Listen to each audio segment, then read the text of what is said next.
Hi, I'm Jim Erickson, Editorial Director at InformationManagement.com, and I'm at the TDWI World Conference in Las Vegas.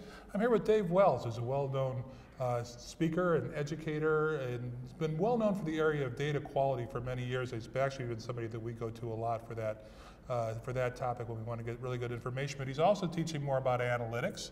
A little buzz going on there, Dave, here. So you were saying some of the really interesting stuff's going on in sort of the forecasting and predictive. Where's the interest point at this show, and where are you trying to focus some of your followers? Well, I think what we're seeing is a shift in people understanding what analytics is really all about. Right. Because for so many years, people have heard the term analytics and equated it with dashboards and scorecards and OLAP, and they're finally starting to become aware that that's just publishing. Dashboards and scorecards are reporting. Analytics is about learning, it's about predicting, it's about discovery. Right. Right, okay, sure, and you know, that's a very interesting thing because I think it's at one level we're trying to automate our way out of some of these problems with the analytic skills to have people be able to operate more intuitively, but do you think the fundamentals and understanding analytics or the process of applying analytics is well enough understood? I think it's really not well enough understood by the people who need to understand it. And my thinking there is that we still tend to believe that business analysts are an isolated group. Right. And they're not really an isolated group. Business analysts aren't people in IT, they're not people in some analytics department. Maybe if you're a Gallup or a Nielsen and data is your business, you have an analytics department, Right. but in most companies, we have marketing managers trying to predict campaign responses. This is that's business analysis. Right, right, and it's sort of the cost and the outcome, I think, of what's happened in a lot of organizations where a lot of business imperatives are trying to disintermediate IT at the same time. You know, the skills and the lifting required.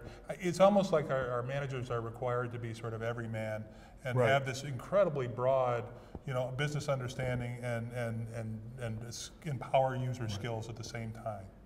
Well, and I think it's a trend and a direction that we're going to go because we have whole new generations of business managers who come with data skills, who come with computer skills. Right. They grew up with those things and they don't want to be dependent on IT and they want to do their own analysis, but they haven't yet really been taught analytic competencies. Yeah, and there's so much opportunity. I was talking to a professor at the University of Connecticut a couple weeks ago talking about, he teaches an MBA program, and these MBA students are coming back, they're full-time employees coming back from corporations in the New York area on their own dime, and a lot of them, he's telling me, are IT guys who now want to get marketing MBAs, right? So the crossover's happening in both directions. You know, do you think anybody's got the upper hand in this in terms of, you know, who the ideal candidate is? Is it going to be that business-driven?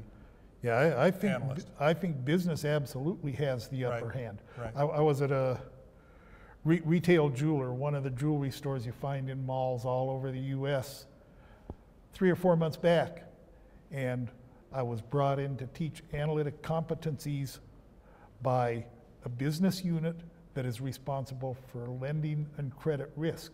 Okay. And they wanted to learn how to frame their problems, model those problems, and then model predictive solutions. And the one question I couldn't answer for them was how to do it without depending on IT for some data. Exactly. We've come full circle, and I think we are. The managers are expected to be pretty much everything at this point. Well, I'm not sure where it winds up, but you sure, you know, it's a conference like this where you get those kind of skills and take them back to work, and the work that Dave has done for many years with a really kind of holistic approach that I think, you know, more and more managers are coming to see. They got to get up from their cubicles and get out of their trenches and really understand the environments they're working in, and they're changing all the time. So maybe didn't solve all the problems of the world today, Dave, but it was interesting talking to you. Yeah, we probably didn't solve them all.